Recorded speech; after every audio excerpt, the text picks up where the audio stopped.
મારું નામ doctor Girish J Parmar, assistant director veterinary polyclinics Bhuj Kutch.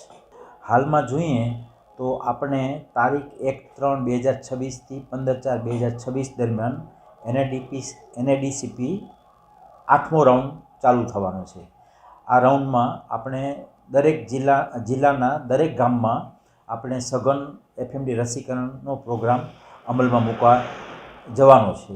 આ માટેનું વેક્સિન છે એ આપણી પાસે ઉપલબ્ધ થઈ ગયેલ છે અને જે તાલુકા લેવલ પર આપણે ડિસ્ટ્રીબ્યુટ કરાવેલ છે. હવે આ FMD ફ્રી ઝોનમાં ટોટલી ફ્રી કરવા માટે એક પાયલોટ પ્રોજેક્ટ તરીકે કચ્છ જિલ્લાને સિલેક્ટ થયેલો છે.